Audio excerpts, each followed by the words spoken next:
Alrighty, good morning. Hey, I'm Steve Weber. Welcome to the American Gumption Morning Show. Today is Wednesday, June 2nd, and we have a great show. We're busy today, so we're just going to get right into it.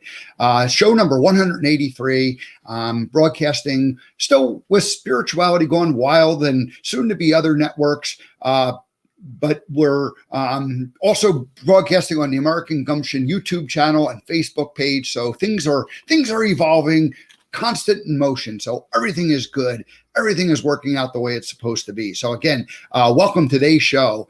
So today I'm going to have Pam Gerrand come back and join us. And she was here back on show number 160 on April 21st, so about 6 weeks ago. So we're welcoming her back after we did that show. And we talked about her music and about her whole, career, how she got started with it.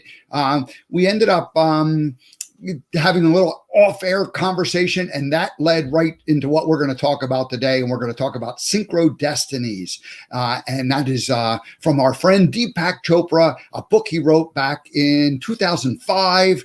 And so we'll get into that in just a few minutes. Now, before that happens, I'm going to do a quick little monologue, probably about 10 minutes, and it's going to be on beliefs. So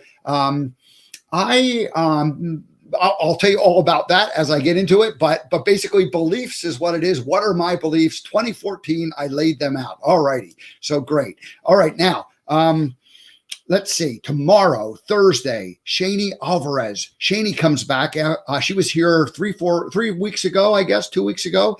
And we talked about her book, We Are One, and specifically her book cover. And I asked her about it at the very end of the show. And it kind of had like a man and a woman, and kind of representing Adam and Eve, and their hair wasn't like regular hair. It was like trees. And I asked her about that. So she's going to tell us that the yin and yang of men and women, and her philosophies on how the opposites attract, and they're really one, and they blend together. So we're going to get into that whole conversation tomorrow. That's going to be fun. And then on Friday, Gwen Peterson, the founder of Spiritual Communities Network, she's going to return. She was here about a month ago, and she talked about the Spiritual Communities Network, but we're going to talk about her particular brand, and how she works specifically with people, and how, she's been doing this work for about 20 years. And really it was about 10 years ago when she felt like she was called to expand, and that's how Spiritual Communities Network started. So things are, but we're going to go back to her roots, and we're going to talk about what she does and how she works with her clients. All righty. So let's go ahead and jump into my monologue. And again, it's beliefs, and what the story is on this. Let's see. Whoops, I didn't mean to do that. We'll put that back up there, and let me put myself in the. Whoops, there we go. In the larger spot. I'll move over here. All righty. So beliefs. It was an exercise I did back in 2014, and it was over a 6-month period. And the way it originally came about was I learned it from a group exercise for a board I was serving on. And the idea was that the board, or me as an individual, in the case that I did, basically you want to come up with your purpose, your vision, and your mission. But the exercise that we didn't start with writing a purpose statement or a vision or a mission statement. It really started with creating what your values and beliefs and rules are. And you specifically went into, that order. So you first want to start with your values, then your beliefs, and then your rules. And I had, several shows ago, I don't have the number right in front of me, but I did the whole explanation of this exercise in greater detail. But today, specifically, what we're going to talk about is the beliefs portion of it, because that was probably in some ways the thing that really I got getting real crystal clear on. That was the thing that was really important. So anyway, after I went through this exercise with the group for this board that I was serving on, I said, hey, I want to do that for myself, for my own brand. And it didn't take me, it took me about a couple of weeks, and I would just wake up in the morning and I would go through it, and I would work on it every day for maybe an hour at the very most. And then but I'd go back and I'd review it on a daily basis, and I keep tweaking it. And then after about a few weeks, I let it sit for a few weeks, and then I'd go back and look at it. And, over the course of 6 months is how it really developed, where I kept fine tuning it. All righty. Now, this is what I ended up with in terms of my particular business back in there. You can't see that. It's too small. But the point is that, I went and I created this mind map. And it basically has on the right side, your beliefs, rules, and values. And then on the left side was more the purpose, vision, mission, goals, and tasks or strategies on how to achieve that. All righty. So beliefs really are, exactly what they say. What do you believe? And this was actually a little more challenging, than I would have thought, because it's like, well, what are you going to say? What are you going to really believe? So I ended up coming up with, I think, 7 of them. And I'm going to list the 7 that I created back then. And I have a little bit of commentary on them. So we'll just go through those pretty quickly here. Alrighty. So experiences enhance learning and connectedness. This is my belief number 1. Experiences enhance learning and connectedness. Now, I was Pine and Gilmore, The Experience Economy. They greatly influenced me around 2012. And so the whole idea of experiences took place, and I realized that it's our experiences that allow us to grow, not necessarily like a reading from a book. And so anyway, and we connect with people. So anyway, this was part of my values. So I said values, beliefs, rules. So you start with values, then you go to beliefs, and then you go to rules. So first I listed all my values. Well, one of my main values was experiences, lifelong learning. We're all connected. All right. So here we go. We're all connected. Belief number 2. And belief number 2 is probably the one that was most impactful for me the last 7 years, because this was created again in 2014. So almost 7 years ago, exactly 7 years ago, when I really started the process. And we are all connected. And that's the quantum. That's the realization. And I had been doing enough personal development work that I understood this, but to actually verbalize it and put it down, this was a stretch for me at the time. So I said, hey, we're all connected. Now, I ended up adding to it, there are no coincidences. We're all connected. There are no coincidences. So I didn't originally have the are no coincidences. But over the years, as I've talked about my beliefs, this was always the thing that I talked about the most. We're all connected and there are no coincidences. Everything is connected. All righty. Belief number 3. All individuals have great potential.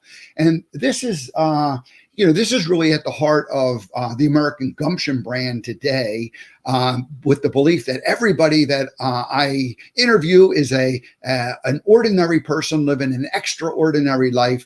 I believe that everyone has potential. I remember sitting on the bench as Forrest Gump, and people would make little comments like, isn't it like, and this didn't happen all the time, but it did happen.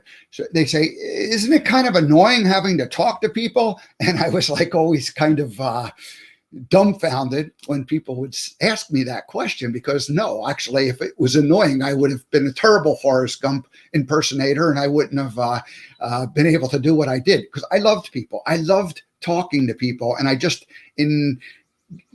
I've always had that deep inner feeling that, people are good at their core, and, people get together in groups, and then they don't always behave as well as they should, but at their individual level, everyone is good and everyone has great potential. All right. Belief number 4, transformation is always available. Transformation is always available. This is really the quantum. This is the infinite possibilities that are always out there. And the idea that we can change very, very quickly when we decide to, when we put our mind to, and when we change our beliefs. And so if we have certain beliefs that are holding us in a certain position, then if we change our beliefs, then we actually can change what's available to us. So I truly believe this at the core also. All righty.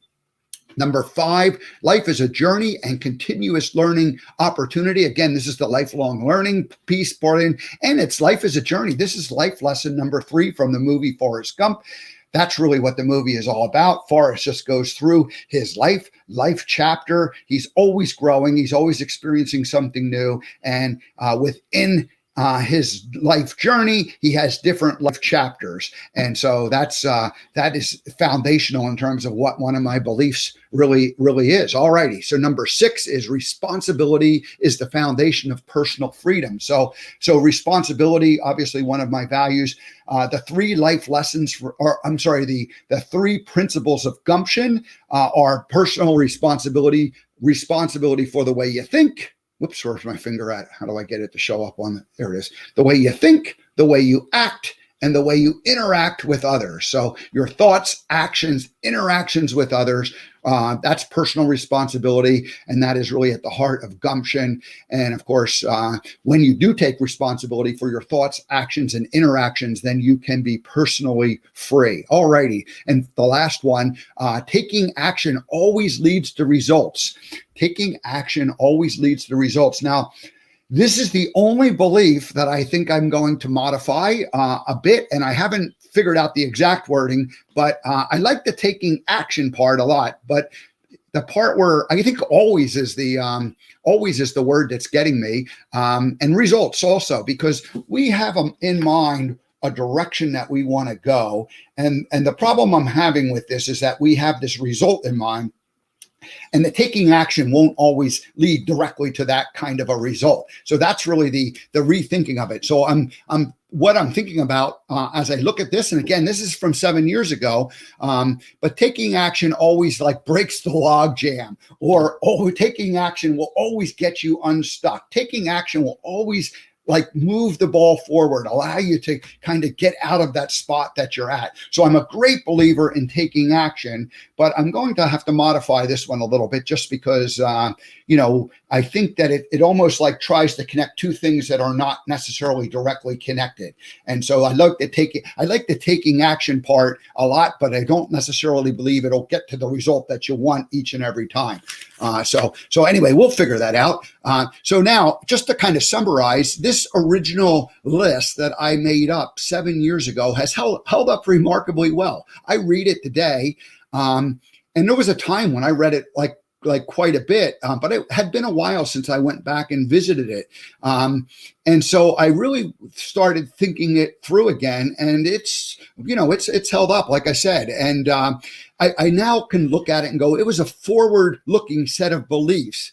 And by that, I mean that it gave me a chance to grow into these beliefs. Now, does that mean that I didn't believe them back when I wrote them? I don't think that's the case. I think I believed them, but I didn't know them, and I didn't have them as internalized in my heart as I do today, 7 years later. And so, I can look back at it now and see that it was a bit of a forward looking. It was a stretch. It was like pushing or pulling me. It was kind of pulling me into that, that future that I want to live. And I think that, it's held up, like I said, very, very, very well. And only one of those beliefs needs some modification. So the other ones are pretty rock solid. And I guess the last thought, and this is something that just occurred to me this morning as I was as I was really preparing, finalizing this presentation, it's an opportunity for me to create a new set of forward-looking beliefs. In other words, what would be the things that I've evolved since that set? It doesn't mean this set of beliefs goes away, but what would be a new set of beliefs that I could create that would allow me to, again, like maybe like 5 years, not like a 6-month type of, beliefs changing, but like, how do you want to grow in the next, the next months and years to come? So that is really it. That's those are the beliefs, the summary of it, and I'm pretty pleased with it. I think it, I think it kind of worked out well for me in terms of, doing that exercise. And again, there was the values, the beliefs, the values, the beliefs, and then the rules. And then once you have those things established, and you want to do it in that order, you want to create first your values, and then from your values you create your beliefs, and then from your values and beliefs you create your rules. And then once that's pretty solid, then you go on and you start to create your purpose, vision, mission, those statements. And you don't want to create your goals and your strategies until all of those things are in place. So that's it. All righty, well, let me go ahead and finish that up and bring Pam onto the show. She was here 6 weeks ago or so, but we will welcome Pam back to the show right this moment. Are you there? Hello, Pam. Good morning. Good morning, Steve. Well, thank you for joining us. We had a chance to speak just a moment before we went onto the air, and we were scheduled a couple of weeks ago, but the internet didn't work. And then we both found out that the timing worked out better today than it maybe would have worked 2 weeks ago. So it was things are always working out for us. Things are always working out absolutely in our favor, and just trusting that was at the heart of your monologue this morning. I love the magic that you brought forth. Thank you. Yeah. And I was inspired as we started to talk about doing this topic of synchro-destinies and tying in Deepak Chopra and his book and the term synchro-destinies that he recorded or he coined. It was really like my beliefs of their of connectedness and the fact that there are no coincidences, that really solidified in 2014. It started earlier than that, but I didn't know whether I really believed it for those first couple of years. And then I finally said, no, this is what I believe. And then, of course, life has evolved since then. And then the idea of coincidence is really what synchronicities, synchro-destinies is all about. So I thought it was a good topic. Yes. And it's interesting because when you started to, can you tell me what belief number 1 was again? Because I was writing down all the rest of them. Yes, I can tell you. Belief number 1 is experiences enhance learning and connectedness. Experiences enhance learning and connectedness. Absolutely. And I was reminded that when I was in grade 11, I had a really amazing social studies teacher who I remember he drew a triangle on the blackboard. And on this triangle was, at the lower left, perception, at the top, values, and at the lower right, behavior, which is what you're talking about. Yours was rules. So being, a 17-year-old young woman, hearing my social studies teacher who had an interest in psychology and the workings of the human mind and the subconscious and conscious behaviors, I hadn't really thought about this lens of how we're raised, how some of our family patterning and circuitry and teachings, and then the environment of our culture starts to shape what we believe. And then that will then shape our behavior, what you're calling your rules. So I love how you put that set of rules together and reflected on it all these years later. And only one of them needed a bit of a tweak. And I actually, when you were talking about that tweak, for taking action always leads to results, that you were kind of ruminating on, is this true? How do I believe in this now? How is it different in my world? And I loved how you just kind of leaned into the nuance of knowing that action definitely is what sets things in motion, right? But then that always, and then results. You were just kind of thinking about how that word landed on you. And it made me think of, and wanting to tweak it, it made me think of the Goethe quote. Because I really think that where you are in your world now, the word results may have been too defined, too narrow. And the more that you've been opening up on your path to the journey and to the the magic of Synchro-Destiny. It's less kind of like, I have these two variables and, this is going to be the definite result of it. It's kind of like surrendering to source, surrendering to the universe and saying, what will be the magic that arises? So I'm sure you've heard this Goethe quote, until one is committed, there is hesitancy, the chance to draw back, always ineffectiveness concerning all acts of initiative and creation. There is one elementary truth, the ignorance of which kills countless ideas and splendid plans, that the moment one definitely commits oneself, then providence moves too. All sorts of things occur to help one that would never otherwise have occurred. A whole stream of events issues from the decision, raising in one's favor all manner of unforeseen incidents and meetings and material assistance, which no man could have dreamed would have come his way. Whatever you can do or dream, you can begin it. Boldness has genius, power, and magic in it. Begin it now. And I feel like everything that is at the heart of the gentle magic of Forrest Gump had to do with this. I think about the movie, and I'm sure that you experienced this, the crazy coincidences, the people that showed up, the famous people in the movie that couldn't, it was so unlikely that Forrest would be sitting beside or meeting up with. And there's something about the innocence of Forrest Gump's boldness, because to me, it was less of an egoic, I'm going out there, I'm going to make this happen. There was something mercurial and so much about the child, the innocence of Forrest just going out into the world. And there was this engine of believing in the goodness of the world and of people that I feel like you embody so beautifully in what you shared in your monologue, what you set out as your system of beliefs, is that I believe we're all connected. And I believe that this life is an amazing journey.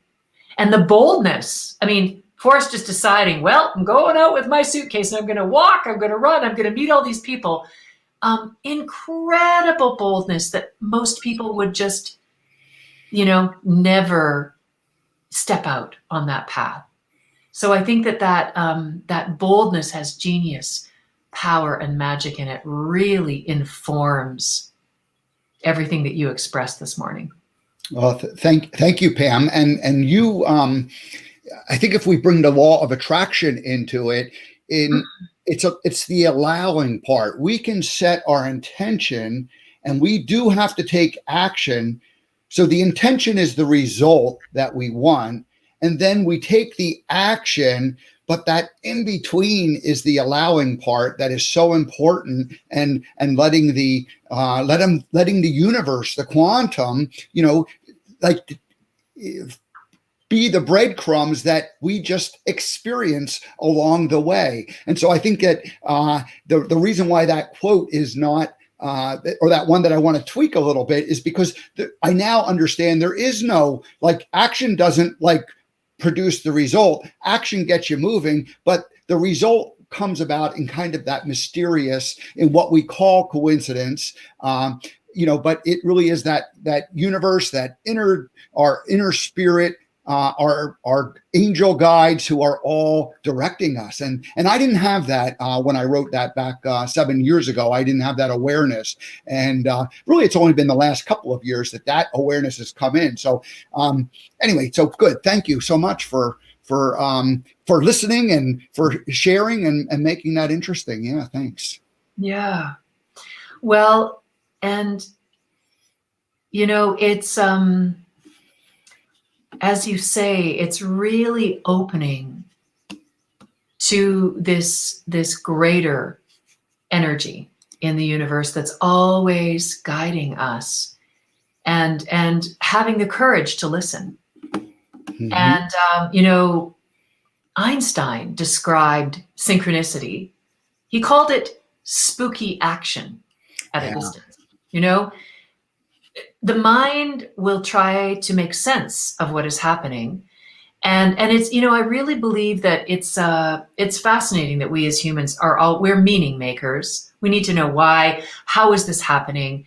And I think that when we start to really open and step onto that bridge of knowing that we are living in a benevolent universe, although it seems intense and dark, and right now, especially in the world, there are a lot of forces at play that we might feel at the effect of negative, distorted, interfering energies. There are greater than that is this energy that is always conspiring for our greater good.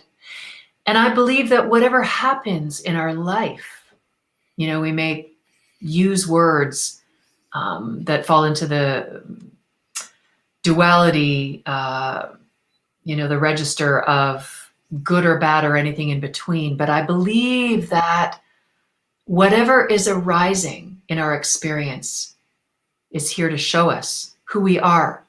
And sometimes what arises is a deep experience of who we are not. And our feet are held to the fire. And so I think that when Deepak Chopra coined that term Synchro-Destiny, he was talking about seemingly unrelated events coming together to kind of shock us out of our sleepwalking state. And that there in our unconsciousness, there is a driving force that is always guiding us to open wider and wider. I think of, like, you know, the iris of a camera that's always, when you think about it, opening and opening and opening the lens wider and wider. The more we open to this magic, the more we realize that there is science behind this. And actually, interestingly, I was looking up yesterday, knowing we were coming together to talk about this, the science behind this, when we talk about particle and wave, synchro-destiny occurs when wave and wave meet, or both the sender and receiver are in a parasympathetic state of mind. In such a situation, the receiver will catch the signals. The two are likely to get connected and have a dialogue. It is this connection which we call coincidence. So I thought about this and the fact that when we are in a sympathetic nervous system state, which is fight, flight, or freeze, we are really in that survival mode in the reptilian brain, and our brain actually shuts down. All of the blood, gets shunted from the limbs to our heart and our digestive system, so that, because we basically need what we need to survive. And when we're in that state, which one might call fear, survival, running from the predator, we're not in an expanded, higher state of mind. We're just taking care of business, right? Right. And unfortunately, so much of the world right now, we are in a heightened, kind of constant state of sympathetic. And when in that, what I just read to you, when it talks about when both the sender and receiver are in the parasympathetic state of mind, we meet each other in these invisible realms, and there's a higher communication going on. So this is why the yogic masters, the teachers of the Vedas in India, encouraged meditation, solitude, walks in nature, deep breathing, chanting, anything that stimulates the vagus nerve, which is the largest nerve in the body, from the brain down past the carotid artery into past the heart and the lungs into the digestive system. It comes from the Latin word vagere, to wander. It's the largest nerve in our body. And when we do anything that activates the vagus nerve, we activate the parasympathetic nervous system, which is rest, repair, digest. And it's literally connected to these higher states of consciousness that we might say are these magical states, these liminal states connected to our source energy, our guides, our angels, our higher self. So I know for myself a practice of deep breathing, of chanting, of meditation. We then become connected to these non-ordinary states of consciousness. And it's more likely that we are then to have these magical occurrences, which are very real. You had your own very real 3D experiences with Deepak Chopra, and I think it might be fun if you just sort of tell that very real 3D story of how you ended up meeting, and not just once, but a couple of different times. And that was really the conversation that we had that led to this conversation today. So please, for the audience, share what happened to you, and you talk about your synchro-destinies, your very real experiences where the waves, I like what you said, the wave, like one wave meets another wave, and then that focus happens and it becomes the particle, and that's where the magic happens. Right, exactly. And when you wrote down your beliefs, I was writing them all down, and I just went, oh my God, like every single one of them relates to this story. Yeah. Every single one of them. So many years ago, I'm thinking, okay, it was 2007. Deepak Chopra was coming to speak at a forum, a conference being held in London, Ontario, which is about an hour from where I live. I live in Stratford, Ontario. And so it was this 2-day event that he was coming to deliver the keynote talk at. And I had a friend that she posted the ad. She was doing a workshop at this event. And as things turned out, as the weeks went by, I got in touch with her and I said, oh, well, do you know who's organizing this? Because I'd always wanted to meet Deepak Chopra. And I had this wild and crazy idea. I thought, why not get in touch with the promoter, the organizer, and see if I can offer a song before his talk, offer some music. So it turns out the friend gave me the contact information. Turns out the workshops that were supposed to be part of this event were canceled. But the keynote talk with Deepak Chopra stayed, as it ended up being the only part of this event that people bought tickets for. So I boldly wrote to this woman, this organizer, set my intention and followed through, acted on it. And she actually wrote to me. I said, I'll send you a CD. She listened to it. She said, I hadn't thought of this, but I think that would be a great idea. So why don't you come? And she said, and it's very interesting because I think about that being a watershed moment for me. She said, you can do 20 minutes while the audience is coming in, singing. I would bring my instruments and play music. And there was a part of me that went, okay, great. This is a wonderful offer. But I could feel something rising in me where I needed to negotiate a higher experience for myself and for the audience. It was a win-win, I felt, and I needed to speak this truth, and it took courage. I said, okay, great, but I would like 5 minutes where the audience is seated. I want them a listening audience, not just when they're wandering in and sitting down. I said, I want 2 things. I want to be introduced. I want you to speak my name, as in, this was, I could hear my higher self asking for this. I want to be introduced, and I want to have 5 minutes to sing my song, Love Is All, because it is a transmission of divine feminine consciousness, love, anchoring in the energy of Sophia, the goddess of wisdom, and Shakti and Shekinah, the holy wind, through this song that I sing a cappella. So she was like, okay, you've got it. So I get to the venue, and we're backstage, and Deepak's people find out, that I am set up. They see my keyboard and my instruments on stage, and they say, what's happening? And she tells them, and they say, oh no, no. Well, the instrumental music is fine, but she can't sing a song with words. So long story short, there's some, traditionally there can be instrumental music, but you can't sing a song that has lyrics. Deepak is over there in the corner on his BlackBerry. They call him over and he goes, oh, you know what? I mean, he doesn't know how far I've traveled. He says, she's come all this way. I'd gone to Little India in Toronto and bought this Indian Langa dress that was all beaded and bejeweled. And he could see that I had, really, I had really known what this event meant. And, it was kind of a big deal for me. I was all dressed up. And so he says, just let her do this, just this once. Let me just stop you just for a second and talk about it. So you boldly asked the organizer to do this, and then the organizer says yes and gives you one piece of what it presents.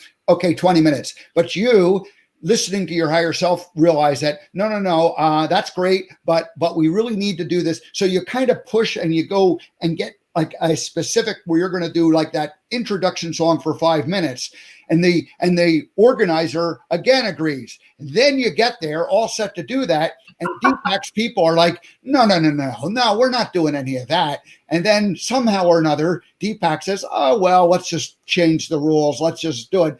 If left, so all these little synchronicities are occurring, like to get you to there, and then all of a sudden, like in one moment, it's like not going to happen at all, and then boom, it does happen exactly as you want. So keep going. Exactly, and when he said she's come all this way, I mean, I'd only driven an hour, but there was something in my field about what this meant and how I had committed to it, because he didn't know. My mom and my sister had traveled from 3 provinces away. It involved plane fare. This was such a big deal to me and such a joy. And so, yes, there was something about him saying, just let her do this. And I also knew this was 14 years ago. And my request to be introduced and to have the audience be listening was that in my experience of many, many times singing background music in different places, and that's one thing, but I had really come to know that we are beings of sound and light. We are vibrational beings. And to come into the full presence, to receive what I was offering, through my heart, through my voice. This was the divine feminine speaking through me. It is time to stand up and ask in the full presence, because this is what, if you're going to give a gift, you can't just go, oh, here it is, by the, they're walking in and I'll just hand this to you while you're sitting down. No. We have all got to be fully present together to unwrap this gift. Right. And fully receive it. So it was pretty magical the way that unfolded, and also how I knew that to anchor the energy, we all had to be in the oneness of this moment, receiving and giving together. So I sing. It's an amazing evening. It's beautiful. And at the end, Deepak's kind of off in the corner. We take a few pictures, which was lovely. And then he starts to go and he has his people all around him, right? And over his shoulder, he says, that was really beautiful. Send me a message. Get in touch with me. I'd like to talk more. And I'm like, he's walking away, and they said, his handlers are saying, no, we got to get to the airport. There's no card exchange. There's no email. So I'm like, okay, how do I write to Deepak Chopra, right? So I looked him up. I looked up on his website. I did write to him a few times, of course, didn't hear back. This is a 3-part story, and it was this trifecta of me needing to up my game and just really feeling like there is some evolutionary purpose to my feeling this connection to Deepak Chopra, because, I really understand that, for all that he brings to the world, so do I have something to bring to the world that when we come together, it's amplified. So there was something about this. And next thing I know, that was 2007. Year and a half later, he is, I see advertised doing an event in Costa Rica called the Symphony of Transformation. And I am, of course, being a musician, drawn by that title. I look at the dates. I end up talking to someone that I had been leading Earth Charter presentations with. And lo and behold, this woman who's a dentist in a community not far from where I live, we'd been working together for about a year. She has a timeshare in San Jose, Costa Rica. She says, well, let's go to this event. So we line up. She actually puts in motion that we're going to do a pre-event presentation of the Earth Charter. So it's all in place. Well, a month before this Symphony of Transformation, her mother falls ill in England, and she gets in touch with me and she says, you know what? I can't come. I have to stay here, and I have to just, be here waiting to hear, and I may have to travel to the UK to my mom. But I'd like you to still go. She said, you can stay at my timeshare. Can you deliver this Earth Charter presentation? And so I had been doing readings and singing, and she delivered the presentation. Well, she came over, she taught it to me. And lo and behold, my daughter, who was in grade 12, we looked at the dates, and this Symphony of Transformation landed in my daughter's March break, the exact week that she would be off from grade 12. So she comes with me. She runs the PowerPoint show and does it with me, and I deliver this presentation at the Symphony of Transformation. And I get to hear from all these amazing, beautiful thought leaders, so energizing and inspiring.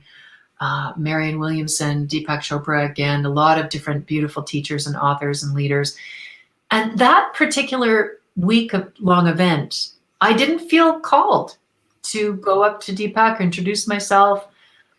I just drank in the experience, and it was really beautiful. So that was in, I want to say March. Oh, it was March. It was March of that year because it was for my daughter's March break. And then that June, only a few months later, I get an invitation to Celebrate Your Life, which is a big event that's being held in Chicago. Well, I literally get the invitation, and I'm looking at it, and 5 of the same authors and speakers that had been at the Symphony of Transformation in Costa Rica were all going to be in Chicago. I had given each one of them one of my CDs, my most recent music CDs. So I get this idea, and I think, I'm getting in the car. I'm going to drive to Chicago. It's like 3 weeks from now. And I'm going to say hello to all. I've planted seeds, and I get this really strong feeling that I've got to go to Chicago.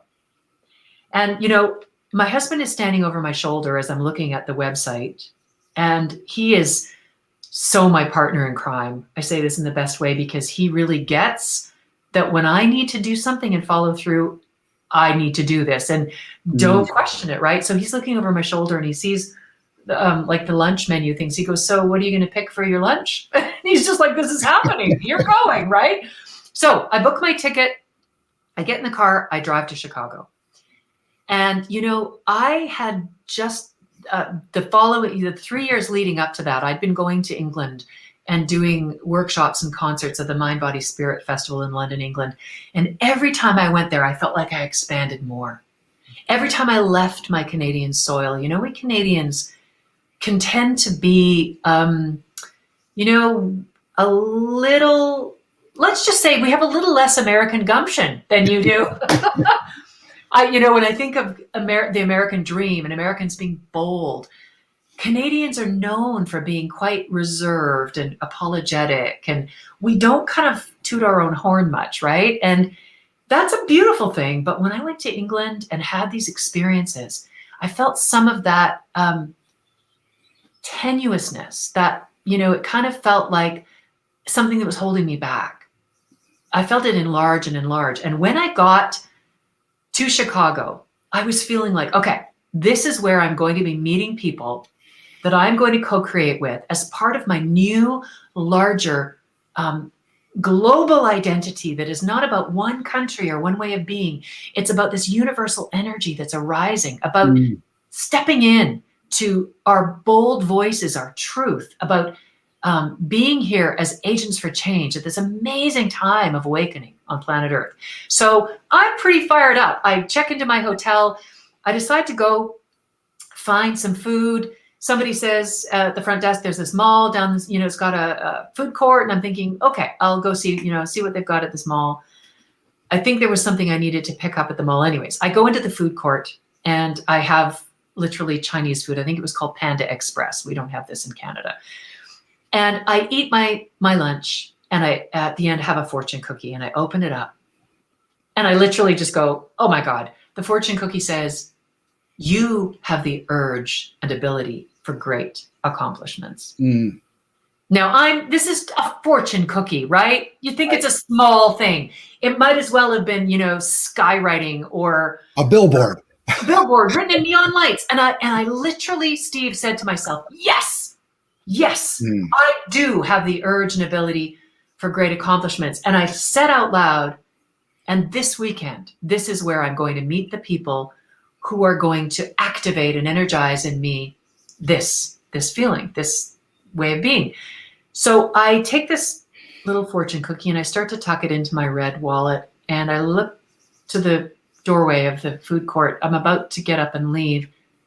And I literally did like a wonka wonka double take, like, who's standing in the doorway of the food court in his shiny red sparkly glasses and red runners? Deepak Chopra. Yeah. By himself.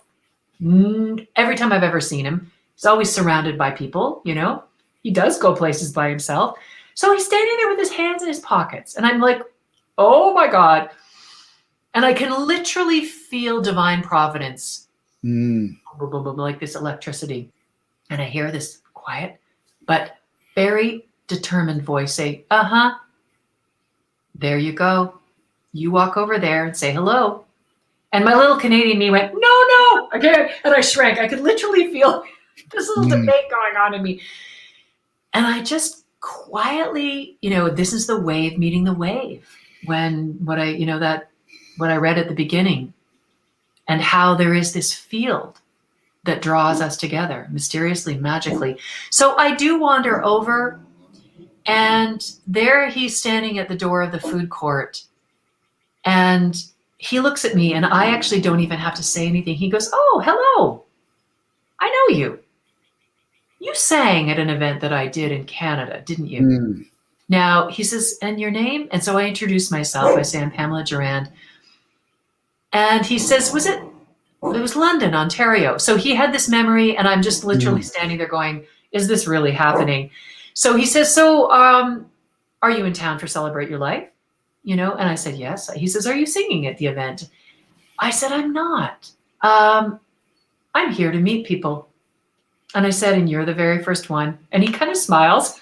And he says, well, very, very well. He said, well, good work then. And we have a little bit more of a chat, and he walks away. And I literally just stood there like, it was, oh, there's my dog. Normally, Rufus. There are kids out in my neighborhood playing, and he often will respond. Let me jump in just for a second while Rufa, is it Rufa? Rufus. Rufus is while Rufus calms down, a couple things that are very, that I wanted to just comment on. When you were in Costa Rica, you knew you shared your CDs, and yet you didn't have that aggressiveness or that gumption that would have, imposed yourself on him, because, you were in touch with yourself, and you knew that it wasn't the right timing. And then contrast that to, when Deepak appears in the food court, and you knew that, look, this is like a time to get up and go out and speak. And then you were quiet, and he did all the, the connecting. So it wasn't like you were connecting dots. He was connecting the dots. But you had gotten up and went over there, and there would have been no dots to connect had you not done that. Right. And I was just reflecting a little bit on my Gump years. I was very aggressive, and I was paid to be very aggressive in terms of, what I did. And it worked out wonderfully. And yet there were certain times that I knew in Steve's heart that it wasn't the right, like there was, like I had to pull back on that, just because it would have not been the right thing to do. And even though my handlers might have been encouraging me at times to go forward, I always honored when it was the right thing to do and when it wasn't the right thing to do. And again, I was like, so I want to congratulate and I want to point out that there's an awareness that we have about like the appropriateness of taking that action and taking that action aggressively, or waiting for when it's not quite the right time. We have that inner knowing if we're tuned into it, if our dial is sensitive enough to listen to that. So anyway, that's all I wanted to comment on. Beautifully expressed. And what you're speaking to is the timing of this discernment that I really believe is our divine discernment. I love I can't remember who said this, but it was, nature does not hurry, and yet everything is accomplished in perfect timing, in perfection. And, I didn't ever feel called at that event in Costa Rica to approach Deepak. I actually danced with Marianne Williamson at this beautiful party.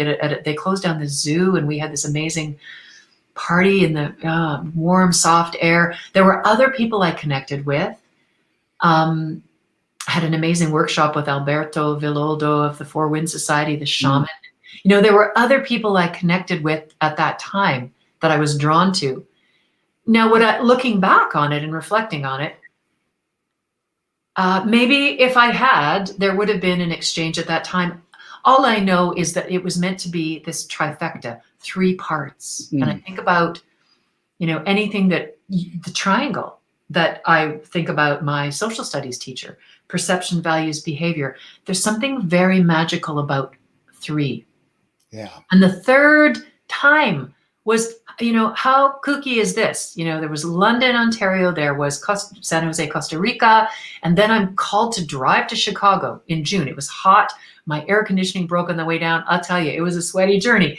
But sometimes we are meant to follow through on these crazy ideas. There's some inner calling that's asking us to step out of our box of what feels safe or comfortable or known. There's something greater outside that. So there I went on this journey to Chicago, and there, like literally, that was probably, I've had a few in my life, but that was one of the most extraordinary moments of synchronicity, synchro-destiny I've ever had. And the fascinating thing was, it didn't end there. Right. That night during his talk, Deepak spoke about, this is the part that was really key to me. He talked about meeting a woman on a street corner, and he detailed this experience of how unlikely it was that they would meet up. And the thing that really came home to me was that first time that when I opened for Deepak, I had put him on a pretty big pedestal, right? He's famous. He's done all these, written all these beautiful books. And there was a part of me that had diminished. I don't want to say my worth, but me. I had put him on a pedestal, and I saw myself as this person who would bask in his light, his reflected light, right? Mm-hmm. I'm going to say this in all honesty, and if Deepak ever came back to see this, so be it. It's all good. There was a woman in the audience. I mean, I say this because we never know our impact, and we are all one. And what I've really come to know is that my divine assignment with Deepak was his divine assignment with me. Mm. And there was a woman who was in London that evening when I sang, and she said, yeah, I've heard Deepak speak a number of times, and he's excellent. I have to say, his talk that night was very similar to one I'd heard 5 years before. I didn't feel anything new. This was her opinion. Mm. She said, what I got from that evening Mm. and what transformed my heart, opened my heart, was you delivering that song at the beginning. It was unexpected. I didn't know who you were. This was going to be part of the evening. And it's not about better than, worse than, good, bad, high, low. It's about the fact that there is a democracy in our divinity, that sometimes, you say this show is about ordinary people having extraordinary lives. What is it that you say? Is that? Yeah. Ordinary individuals living extraordinary lives. Okay. So this is exactly the essence of this. I had seen myself as someone perhaps less extraordinary as Deepak Chopra. And this woman was there in the audience, and I happened to meet her a year later, and she looked at me literally with stars in her eyes and said, thank you. Thank you for what you gave us that night. There were 1,200 people in the audience, and she said, there was a stillness and a quiet. So I know that what I came to experience through these 3 experiences with Deepak was my own awareness of this democracy of the divinity of souls that we are all equally valued, valuable, important, and that each one of us has something that we are here to give, some gift, something to express. So when I was at his talk and he started talking about Synchro-Destiny, and he said, when you meet up with someone in a profound way that is so unlikely, and yet there is something heightened about the experience that is inexplicable, and so it's just so miraculous. He said, this is the essence of Synchro-Destiny. And he said, one must really pay attention to this, because we are meant to be changed by such experiences, both people who are experiencing it. So I ended up buying a CD of his Rumi poems that night. And you know how when you're in a big lineup at an event like this, they put a sticky note on it with your name, and they just kind of run you through the line. Well, after he had delivered this talk about the deep meaning and importance that we really are asked to take from such a meeting, as they were shuffling me through the line, again, bold, there's 2 people on either side of Deepak at the desk, and he's signing, books and CDs as they're going through. And I stop, I put down my CD, and I don't just let him sign. And he wasn't really looking up. I tapped him on the shoulder, and he goes, "Oh, hello, it's you." Well, then, he said, I said, I had to meet your gaze. And I put my hand on my heart, and I said, and thank you for the extraordinary Synchro-Destiny we had today. And he said, yes, we did. Wow. Thank you. And the people around him are like, hurry up, get through the line. And but it wasn't Synchro-Destiny for them. Right. And and he looked up, and Deepak has such a beautiful heart, because he, right from the time where he could have said, no, she can't sing, there was a yes, yes, yes. That kept opening us to this trajectory, this arc of meetings. So I just have shivers when I think about it even now. And somebody, I didn't even think of it, but somebody said, you should write and ask him for a testimonial. You have his email address, and God bless him. He said a few months later, after these 3 meetings, he gave me a beautiful testimonial. And this is where I know, from your belief too, we are all connected. There are no coincidences, and all individuals have great potential. My fortune cookie said that. You have the urge and ability for great accomplishments. Transformation is always available. Yeah, sometimes you got to get in the car and drive to Chicago and your air conditioning stops, but you keep going. Life is a journey and a continuous learning opportunity. This story showed me this over and over. Responsibility is the foundation of personal freedom. Each one of those times I took a bold step. When my friend said, I have to go to the UK, I can't go to Costa Rica, I could have just said, oh, well, then I'm not going either. Right. But turns out my daughter was free. She came. And then taking action always leads to results. I love your tweak of that because it really brings in the magic of being open to something greater. Mm-hmm. The something greater. Yeah. That something greater is working within us, and we have to allow it. We have to learn to connect with it. We have to learn to trust in it.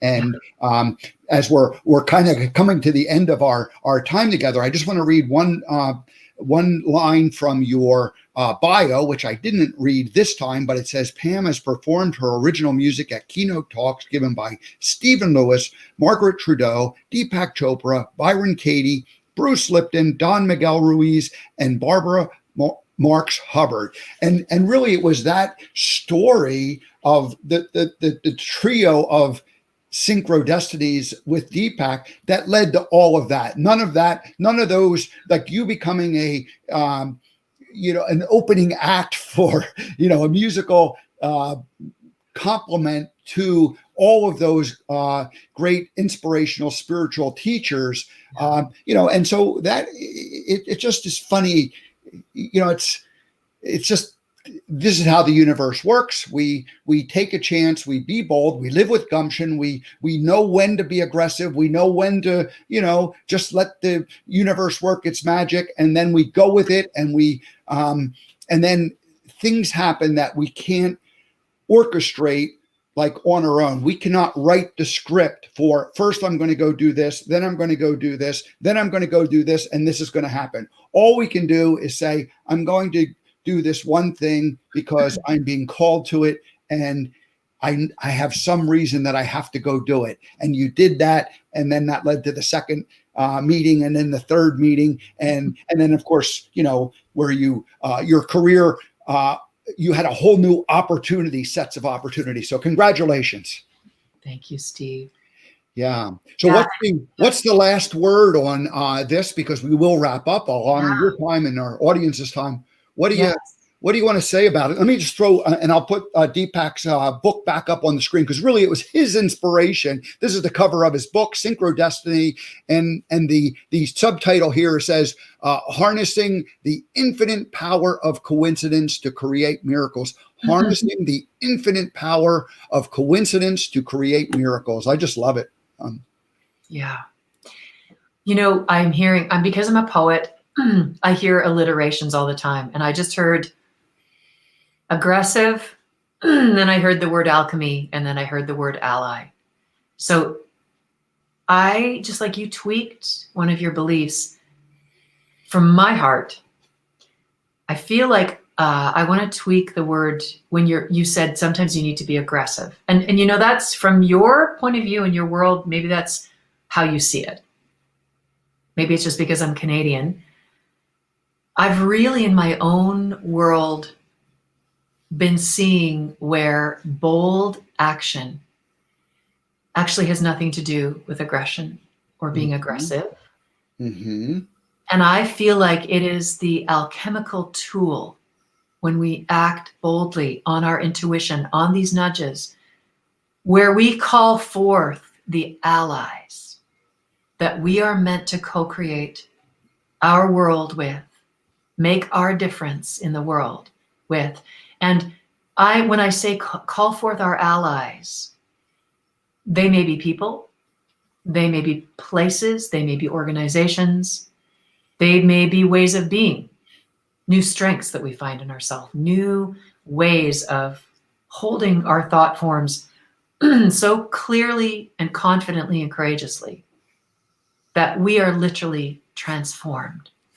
So I feel like Synchro-Destiny is a calling forth of our allies, that we may more confidently, more compassionately, more courageously live our truth, share our gifts, speak our voices confidently, boldly, and, set up these yeses that open the way for us to experience this magic that is rooted in an amazing reality. And you can contact Pam. Her website is listed below, Pamela Jane Gerrand. And She is a sound alchemist. She is a singer. She is a songwriter. She's a speaker, and she's a friend. And I want to thank you so much, Pam, for joining us this morning. This was a fun conversation. I love these ideas when we can kind of go deep into someone, like in someone's work who profoundly influenced both of us. So thank you so much. Oh, thank you, Steve. It was a joy to speak with you again. All righty. And maybe we'll figure out something else to talk about somewhere else down the road. Who knows? Sure. All righty. Well, thank you, Pam. Have a great day. Thank you. All righty. Well, there was Pam. Thank you so much, Pam, for joining us. We really appreciate that. I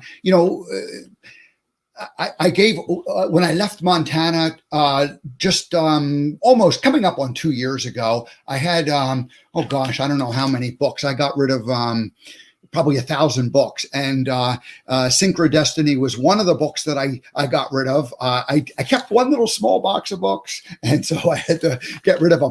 But it's not very often that I miss a book. This is one of those books that I'm like, I wish I had that book to go back and reference. So anyway, but that's the way. It wasn't meant to be for me to carry it around with me for the rest of life. I'm carrying around the message with me for the rest of my life. All righty. So that's it. Let's get out of here. Tomorrow, Shani Alvarez will join us, the author of We Are One. And we're going to talk about her cover of her book, because we mentioned it at the very, very end of the show when she was with us a couple weeks ago. And we decided that was worthy of a topic. So she'll be joining us again tomorrow. And then Gwen Peterson, who is the founder of Spiritual Communities Network, comes back with us, and she's going to talk about the actual work that she does to help her clients in their alignment and in their alchemy with the world. So, all righty. Well, have a great rest of your day. I appreciate people joining us today. Thank you, Bettina and Luke, for being part of the show and commenting. We appreciate you. We will see everybody. We'll see everybody tomorrow.